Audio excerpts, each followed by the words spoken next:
cards for this item. Michael Bollmeyer.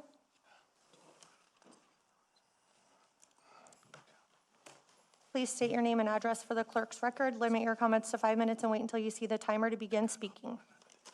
Michael Bollmeyer, St. Joseph, Missouri, 64501.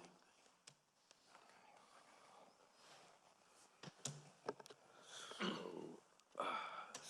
7 years ago, I was able to get off of hard drugs and stay off of hard drugs and alcohol with the help of natural leaf kratom. I have never experienced negative side effects from taking this plant in moderation for pain relief and overall wellness in the 7 years I have been taking it. It has improved the quality of my life and has helped me become an overall better human being. I am kindly asking you to consider leaving natural leaf kratom legal and strictly regulating it like alcohol and marijuana. I am asking that the responsible citizens who consume natural leaf kratom as a wellness supplement not be punished. Thank you for your time. Thank you. I have a speaker card for Stephen Frizzle. Please state your name and address for the clerk's record. Limit your comment to 5 minutes and wait until you see the timer to begin speaking. Stephen Frizzle, 30.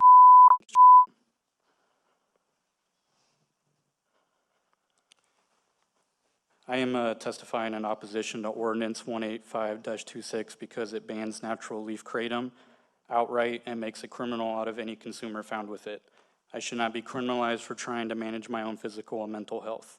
For about 16 years, I have been in and out of doctor's office looking for relief from anxiety, depression, sleep issues, and chronic pain. About 10 years ago, I discovered kratom. Back then, it was just plain natural powder, ground leaves from the Mitragana speciosa plant, no synthetics, no modification. I researched the pros and cons myself and decided it could help.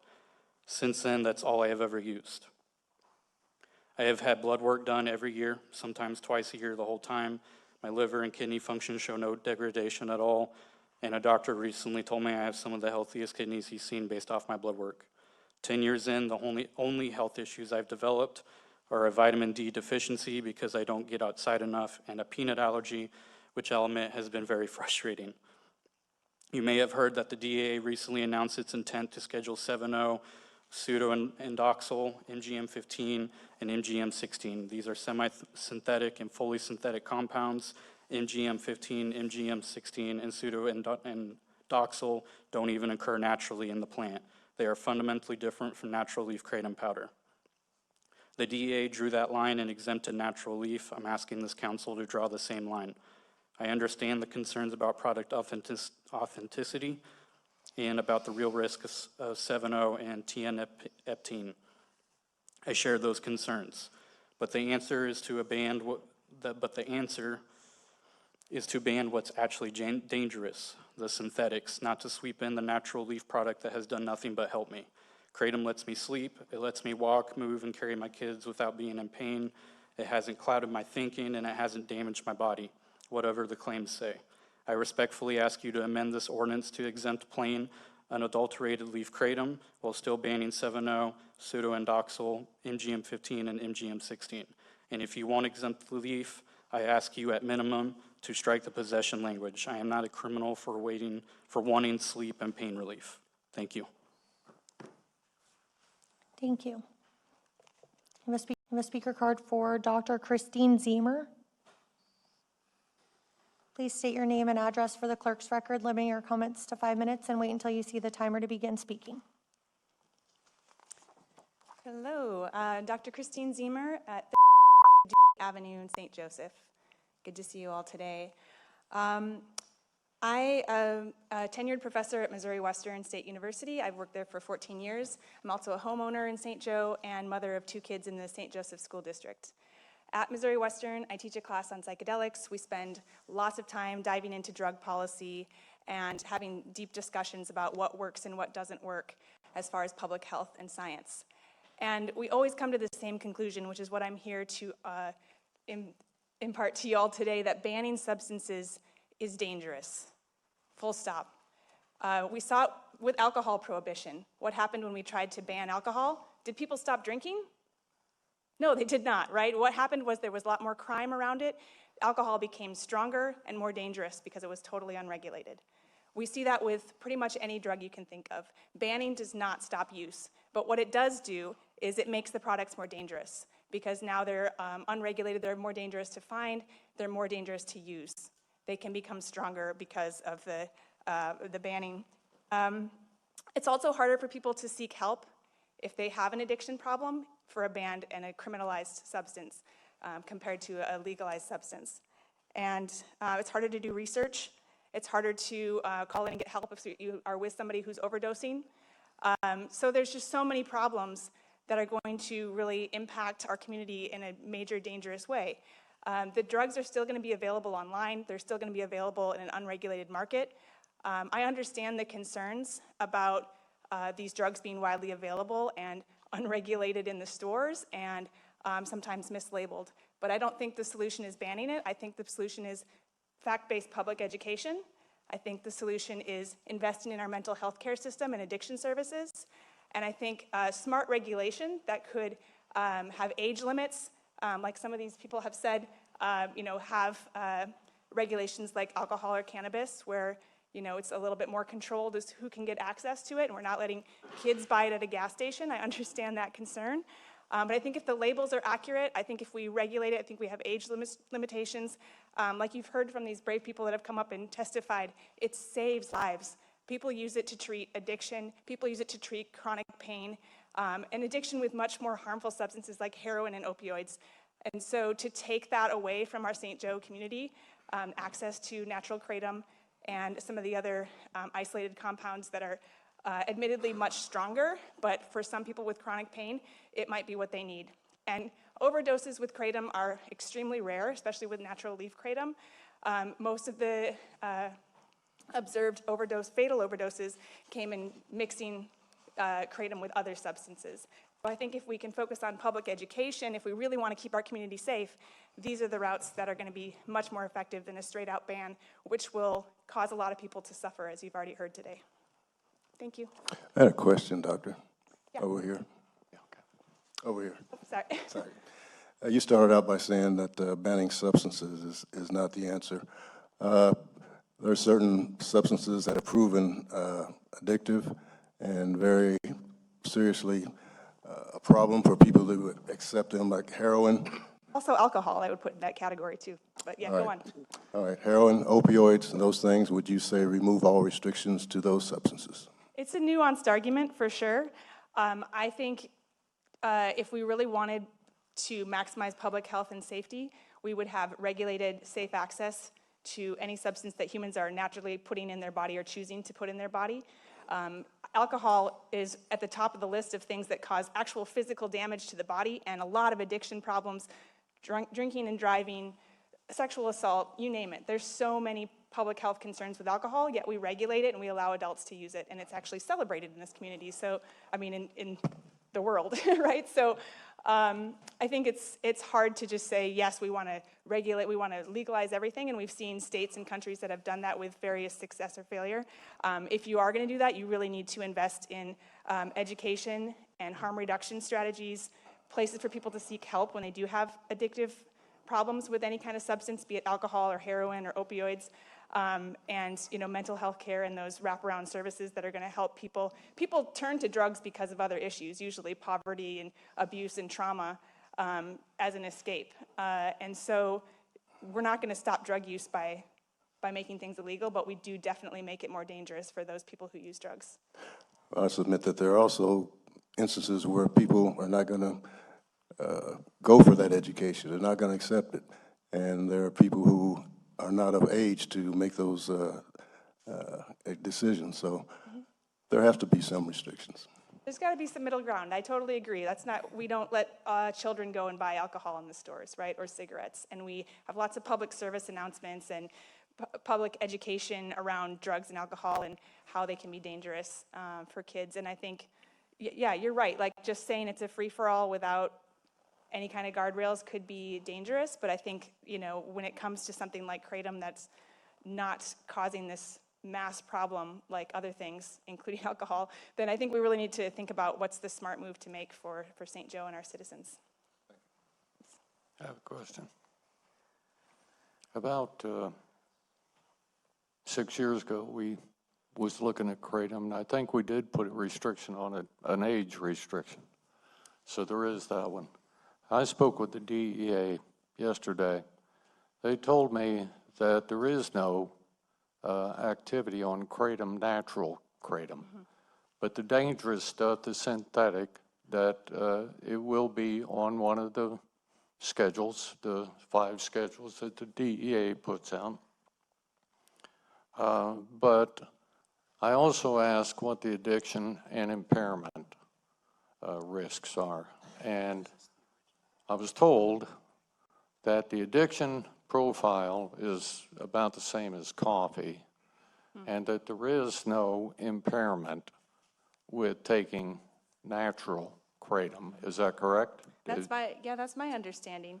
And to just comment on, this scheduling, it has been very in vogue for cities and states and even at the federal level to start demonizing 7-OH and kratom products. And so I understand that this may be a wave that we're not able to hold back. But you're right in asking those questions about what is really the danger here and what are we really banning and what are the risks and benefits to banning that for our citizens. So thank you for bringing that up. Oh, so would you say that, 7-OH and tyneptine, is that pretty dangerous, and should we ban it? I would say compared to natural leaf kratom, it does have a higher risk profile for sure. It's stronger, it has more susceptibility for tolerance building and for addiction. But I still come back to the idea that people are going to get it some way. If they can't buy it legally in stores, they will buy it through black markets online or off the streets, or they'll turn to things like heroin or other things that will act to help treat whatever they're using it for. Sure, and that's a problem for me. Yeah. I think that the 7-OH and the other stuff, tyneptine, I would fully support banning that, but not the natural kratom. I think it's useful. Yeah, I spoke at the Kansas City City Council when they had the same issue come up, and they ended up doing the same thing where they regulated kratom but banned 7-OH. And so that is definitely a distinction that would be a step in the right direction rather than banning everything altogether. That's definitely the more harmful side of the product, is those isolated alkaloids. But again, my personal belief and from studying drug policy for so long is that banning substances is not going to really curb their use. So I'm not sure what stores actually sell this stuff in St. Joseph. I think it's the smoke shops probably. I've called several gas stations, not a single one told me that they sell this. So that's just an add-on I wanted to say. thank you. Any other questions? Go to any of the smoke shops, Russell. Yeah. All the smoke Pardon me? shops. That's why we've got so many Go smoke to shops them, in you'll town. get it. Do all the smoke shops sell Yes. this? Okay, We've even got the signs out front that say, even the Yeah, 7-OH? I think kratom's one of the main products at a lot of the smoke shops. But again, with all that use, there is very little overdose or risks with the people that are especially using the natural leaf kratom. So, And you're a doctor. Is that a PhD or a medical doctor? PhD in psychology, yeah. But I Okay. do study drug policy quite a bit and work with drug policy organizations in Kansas City as well. Okay, Yeah, thank you. thank you. Great, thank you. Dave Barry. Please state your name and address for the clerk's record. Limit your comments to 5 minutes and wait until you see the timer to begin speaking. All right, Dave Barry. I actually live on the eastern side of the state, and I'm here tonight on behalf of the American Kratom Association. And we completely share this council's commitment to public safety and keeping dangerous, unregulated products out of St. Joseph. However, I'm here tonight to respectfully urge a no vote on this bill, 18526. A blanket ban on natural kratom leaf, as you've heard, relies on an outdated understanding of the science, and it misses a unique opportunity for the community to lead the state in smart public policy. It is vital to clarify a critical scientific distinction that state and federal agencies are recognizing, and that is that natural kratom leaf is fundamentally different from concentrated synthetic 7-OH. Natural kratom leaf has been used safely by millions of responsible Americans for years, and in contrast, synthetic 7-OH is a chemically manipulated, highly concentrated compound manufactured to be unnaturally potent. They are completely different products, and recognizing this distinction, as you've heard of witnesses before me, the DEA has just issued formal notices of intent on July 1st to place these dangerous drugs, synthetic 7-OH products, into Schedule 1. Federal and state agencies are learning that the hazard isn't the natural plant, it's the unregulated synthetic modifications. This bill attempts to solve the problem by prohibition, criminalizing the simple possession of a natural leaf by law-abiding citizens, but prohibition simply creates an unregulated underground market. This council can pioneer a model for local governments by enacting smart, science-led regulations. We urge the community to take the lead by establishing a strict regulatory framework that targets the real danger. Ban the sale of concentrated synthetic 7-OH products entirely to align with emerging federal standards, and keep natural kratom leaf for adults by implementing strict age limits, mandatory independent third-party lab testing, and clear labeling requirements. Let's work together to find an effective regulatory solution. I had one question, if I could. What was the name of the group you're speaking about? American Kratom Association. Thank you. Yes, sir. Thank you. I have a speaker card for Robert Corder. Please state your name and address for the clerk's record. Limit your comments to 5 minutes and wait until you see the timer to begin speaking. Good evening, Mayor, City Council. My name is Robert Corder, MD. I'm a medical doctor, and I am your selected health director at the health department. 8 years ago, I came out of retirement. I was an obstetric gynecologist for 40 years, and I realized that I could do something to help the opioid crisis. So I've been treating opioid addiction now for 8 years. The newest thing on the market, however, is 7-hydroxy, or 7-hydroxymetragenine, which is the chemical component. I agree with most of the things that have been said here by the speakers. I'm not in favor of adamantly opposing kratom. I do believe it has a place in helping people. But 7-hydroxy, I see about one patient a week now for about 8 months, and there's no way they can get off of that stuff. They either have to quit using it, or they have to go to harder things like heroin or fentanyl, which are more dangerous. I've not seen anybody overdose and die from taking 7-hydroxy, and I certainly have not seen anybody die from taking kratom, and I don't know that I've ever seen anybody with tianeptine. It's a antidepressant that they use in Europe quite a bit. It's not condoned by the powers that be here in the United States that I know of anyway. I attend a group that discusses addiction medicine in the state of Missouri every 2 weeks, and our group goes through these things, and we actually had a talk about all the 3 drugs about 2 months ago. So I'm in favor of banning 7-hydroxy. I think the government's going to do that. If they classify it at 1 from the DEA, that should take care of it. I don't see really a good use for 7-hydroxy. I mean, it makes people feel good for a very short period of time, but the withdrawals from it are terrible, and that is what basically I'm doing, is getting people out of taking that 7-hydroxy by using medical-assisted therapy. So it's a difficult situation. I do think that leaf kratom is probably not real dangerous. I do have patients that are addicted to it, but not very many. I had a question for you. Oh, sorry. Go ahead. No, you were first. Go ahead. Based on the kratom leaf, you see some people, you said, addicted to it. Do you see those people that are addicted continuing to use a higher classified drug as heroin, or do they go on to this 7-OH? I can't answer that because that's certainly a possibility, but once they're feeling normal and they're away from their kratom addiction, they don't usually go back and do anything else. They just usually use the leaf kratom? Yeah. And stay No, that? they don't use Or it they don't, anymore. they get away No, with they it? take the medicine. They're done. So you think the leaf kratom has less of a desire to I continue? don't think it's on up? particularly dangerous, and neither does one of my professor friends at the University of Missouri, Kansas City, who's the director of this organization that studies drug addiction in the state of Missouri. Okay, thank you. So do you think natural kratom leaf should be banned? No. Okay. I would make a motion that we strip that language from this ordinance. I'd second that. Make that motion, yes! Remove the language that bans natural kratom leaf.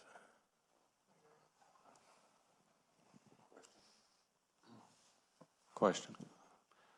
Can we just reestablish the old 20-341? That should take care of it. That I doesn't need to hear take that. care of 7-OH or tianeptine. Well, I do have a question. It's my understanding, and I've seen, there's all kinds of variances on labeling on these products. There's no standardization on it. There's no testing. There's no testments to purity or standards like that.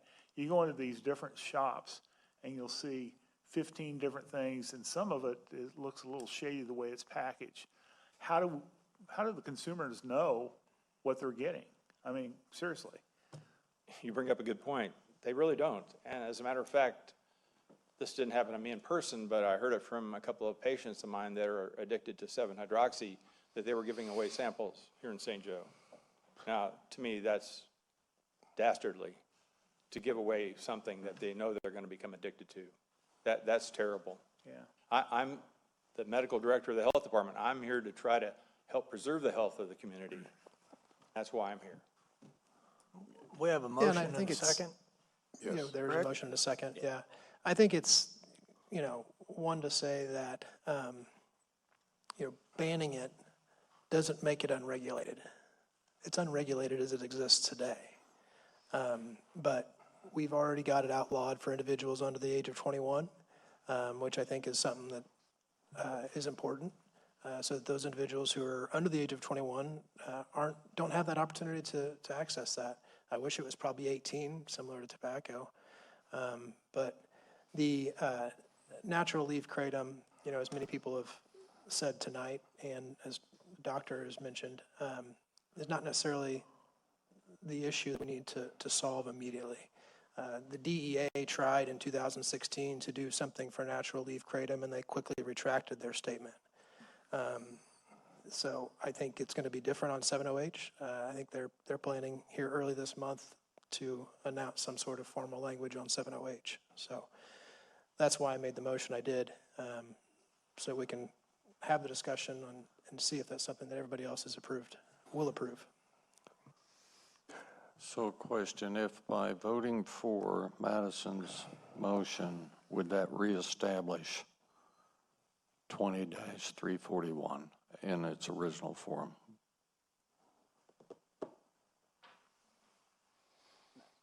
May it please the council, can I sit down? Yeah. Thank you, Dr. Thank you, doctor. Just revert it back to what it was. Councilman? Well, this is amending it. It's not, That would be the intent. That's the wish of the body. That is absolutely intent. I don't have that section in front of me, but we understand the intent. Okay. Intent's in there, and we all understand it, then I call for a vote. well, I've got some discussion on this. I asked this be brought forward and put on the agenda because these substances was being sold in different venues, virtually unrestricted. So I thought this discussion needed to be had, and I'm glad I've listened to all these things. We've gotten some very good points that have been brought out, and I really don't have a problem with the amendment, but I want to make sure that that's why I wanted to see 20-33-41 to make sure that the age restriction was in place, because I do think we need the age restriction. So. Agreed. Totally agree. The age restriction has not been removed, sir. But we know that it was placed there, It is in Yes, 2341. By your previous council, yes. Okay. Yes, sir. Okay. So as I understand, we would just be trying to keep 20-341 as it was, and then just banning 2342 and 2343, correct? Yes, sir. Okay. Good. I'll make sure everybody's on the same page. Other discussion? Okay. Councilmember Davis made a motion. Councilmember Esslinger seconded that motion to remove the language that bans kratom, the natural form. For adults over the age of 21.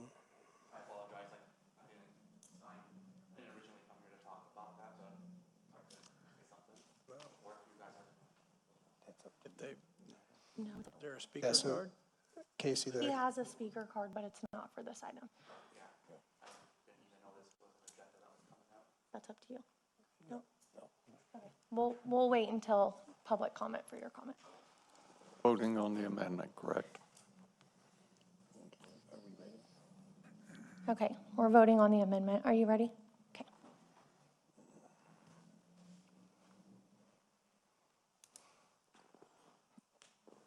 Okay. Is there?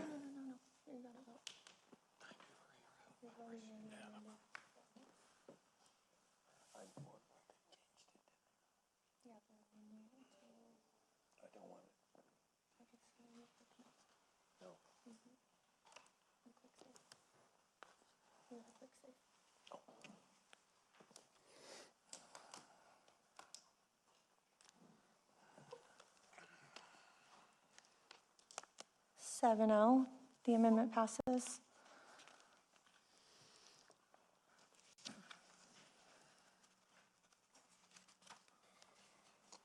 And now you're going to be voting on the amended ordinance. Go ahead and council members, cast your vote at this time.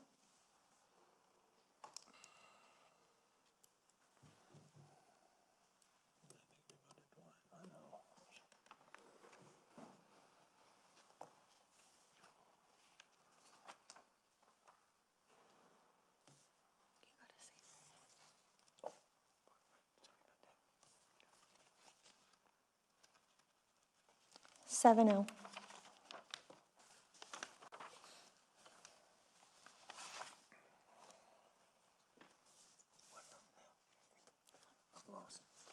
Okay. Okay. Clerk, please read the bills for the first reading. 21, an ordinance authorizing the acceptance of grants from the Missouri Department of Transportation Traffic and Highway Safety Division for hazardous moving violation enforcement, impaired driving enforcement, motorcycle safety training, and Midland Empire Okay, Alcohol you wanna take Task it off the Force screen, in the Jen? amount of Yeah, $155,802. I'm gonna go ahead and end it. It is so chaotic right now. We're in two meetings, you guys, and having to pay attention. Expenses in the police department. Yeah. And authorizing All right, I'm amendments gonna to the end it. general fund police department budget to reflect Wait, the did they awarded vote funds though? in the amount of Yes, they did. $1,155. Did they voted the amended version, right? Sorry. Yeah. They voted to amend it. So natural kratom is safe and they're gonna ban the 7-OH and synthetics, right? They voted to amend it. Yeah, I think so. Okay, sorry guys, Yeah. we're in two hearings right now. One we're testifying in, and the other one we were live streaming, the St. Joseph, Missouri one. So I'm pretty sure that's what happened. They amended. Yeah. And they took out natural leaf, so they're gonna save natural leaf. I'm pretty sure. I don't know. I'll have to rewatch this later. Yeah, it was like only one person that voted no. But yeah, Okay. it looks like they voted to amend it. Okay. All right. Okay. Bye, everybody.